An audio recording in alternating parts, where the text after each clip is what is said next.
Gibt es so etwas wie eine DDR 2.0?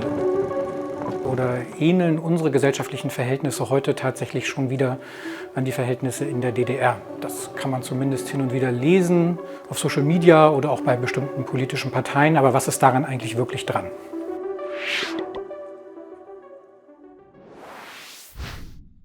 Wir haben einen funktionierenden Rechtsstaat, wir haben ein plurales Mediensystem, wir haben Meinungsfreiheit, es gibt keine eingeschränkten Reisemöglichkeiten heute. Das sind alles Dinge, die sind substanziell anders als zu DDR-Zeiten. Die Demokratie ist bei all ihren Schwierigkeiten und bei allen Problemen, die wir aktuell beobachten können, trotzdem sehr weit davon entfernt, ein Einparteiensystem wie in der DDR zu sein oder die Meinungs- und Veröffentlichungsfreiheit ähnlich einzuschränken, wie man das aus der DDR kennt. Das würde ich als erstes erstmal klar im Hinblick auf diese Frage sagen wollen. Und trotzdem ist es ein ganz spannender Aspekt, wenn man sich Umfragen anschaut. Zum Beispiel hier konkret in Sachsen 2023 ist die Frage gestellt worden, ähneln denn unsere Verhältnisse tatsächlich heute mehr einer Diktatur als einer Demokratie? Und auf diese Frage stimmen immerhin etwa 30% völlig oder überwiegend zu.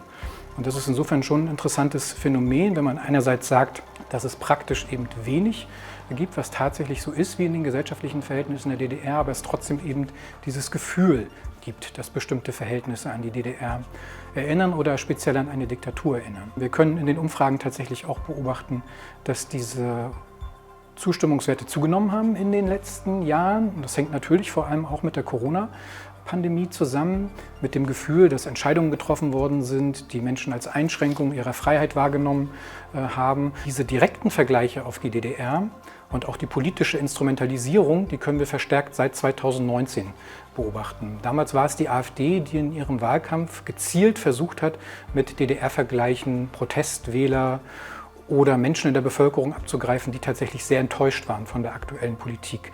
Damals waren das solche Slogan wie DDR 2.0, wir sind das Volk, vollende die Wende oder auch die friedliche Revolution im Wahlbüro, mit denen die AfD versucht hat, gezielt die DDR-Vergangenheit zu instrumentalisieren, um daraus politisches Kapital zu schlagen. Das hilft uns vielleicht zu verstehen, warum es diese Stimmung, dieses Gefühl in einem Teil der Bevölkerung gibt. Aber wenn man es summa summarum auf den Punkt bringen will, jenseits dieser gefühlten Nähe zu bestimmten Demokratiedefiziten, zu bestimmten Einschränkungen, die man von Seiten des Staates wahrnimmt, gibt es in der realen Praxis eigentlich wenig bis gar nichts, was tatsächlich an die Verhältnisse in der DDR erinnert. De facto ist es natürlich so, dass man dieses Gefühl, was es gibt, in einem ja nicht kleinen Teil der Bevölkerung durchaus ernst nehmen muss. Und dass die Politik darauf auch reagieren muss, dass es Ängste oder Sorgen darüber gibt, wie stark eigentlich bestimmte Wahrnehmungen in der Bevölkerung auch politisch repräsentiert werden.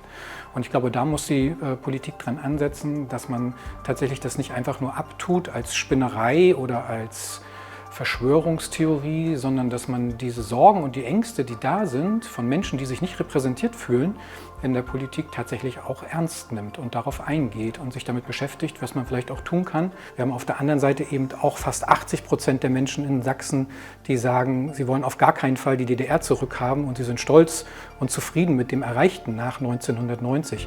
Also deswegen darf man auch diese Ergebnisse in den Umfragen nicht vereinfachen und daraus tatsächlich schließen, dass es irgendwie eine Sehnsucht nach der Diktatur oder nach DDR-Verhältnissen in der Öffentlichkeit gibt.